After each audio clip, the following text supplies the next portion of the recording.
नमस्कार, R P किचनमध्ये आपलं स्वागत आहे. तर मी आज वांग्याची भाजी वेगळ्या पद्धतीने बनवणार आहे. तर वांगे धुवून घेतलेत आणि किडके बघून कट करून घ्यायचेत. तर अशा पद्धतीनं मी उभ्या फोडी बनवून घेणार आहे. आता इथं लगेचच पाणी घेतलेलं आहे. चिरायच्या अगोदरच पाणी घ्यायचे. थोडंसं मीठ टाकायचे पाण्यामध्ये, कारण वांगे काळे पडत नाहीत यासाठी. आणि सर्व वांगे अशा पद्धतीनं बघून करायचेत, कारण देठाखाली किंवा देठाच्या बाजूला किडका असू शकतं यासाठी. आता इथं साहित्य घेतलेलं आहे मिक्सरच्या भांड्यामध्ये. आता इथं मसाला बनवून घेणार आहे फोडणीसाठी. 2-4 लसूण पाकळ्या, अद्रक घेतलेलं आहे थोडंसं, खोबरं घ्यायचे 2-4 तुकडे असे मोठे-मोठे, थोडीशी कोथिंबीर, कांदा आणि टोमॅटो कट करून टाकायचे आणि एकदम बारीक असं पेस्ट बनवायची ह्याची. थोडंसं तेलामध्ये परतून टाकलं तरी चालते. तर मी असंच बारीक करून घेणार आहे. आता इथं कढईवर ठेवलेली आहे गॅसवर. आता तेलाच्या कॅटलीमधल्या पळीनं 2 पळी तेल टाकायचे. तेल गरम होण्यासाठी ठेवलेलं आहे.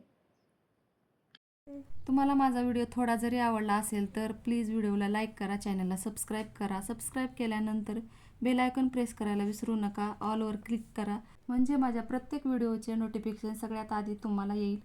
हाईप या ऑप्शनवर क्लिक करून जे काही पॉईंट्स असतील ते द्यायला मात्र विसरू नका. तुमचे एक लाईक, एक सबस्क्राईब आणि या हाईपचे पॉईंट माझ्यासाठी खूप महत्त्वाचे आहेत. आणि छानशी कमेंट करा. चला रेसिपीकडे वळूया.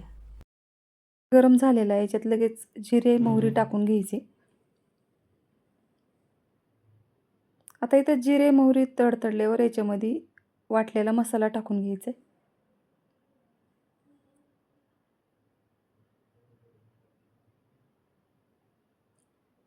तर आता इथं सर्व मसाला याच्यामध्ये टाकून घ्यायचा आहे. तेलामध्ये छान असं परतून घ्यायचं आहे. चवीनुसार मीठ टाकायचं आहे, मिठामुळं लवकर मसाला तळतो यासाठी. धने पावडर टाकायचे, घरगुती काळा तिखट टाकायचे, बेडगी मिरची पावडर 1 चमचा टाकायचे. आता हे मसाला कच्चा राहू नये म्हणून तेलामध्ये छान परतून घ्यायचा आहे, कारण भाजीमध्ये कच्चेपणाचा वास येतो ह्या मसाल्याचा. यासाठी तेलामध्ये छान परतून घ्यायचे. आता ह्याच्यामध्ये वांग्याच्या फोडी लगेच टाकून घ्यायच्यात आणि थोड्या वेळ मसाल्यामध्ये परतून घ्यायच्यात. वांग्याच्या फोडी लवकर मऊ होतात तेलामध्ये परतल्यावर आणि चवीला पण छान लागते भाजी. आता थोडंसं पाणी टाकून छान असं परतून घ्यायचं आहे आणि मसाला पण छान शिजवून घ्यायचा आहे. आता तुम्हाला याच्यामध्ये जेवढं पाणी लागणार आहे तेवढं पाणी टाकायचं आहे. आता इथे मी शेंगदाण्याचं कूट टाकले थोडंसं.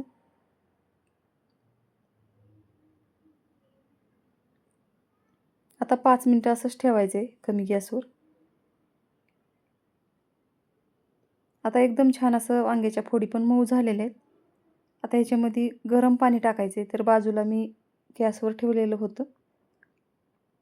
आता जेवढं रस्सा भाजी करायची वांग्याची तेवढं पाणी ह्याच्यामध्ये टाकून घ्यायचं आहे.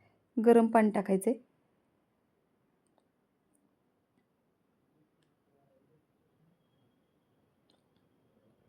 असंच थोडं थोडं पाणी टाकायचे, कारण वितळल्यासारखी भाजी होते एकदाच पाणी टाकल्यास.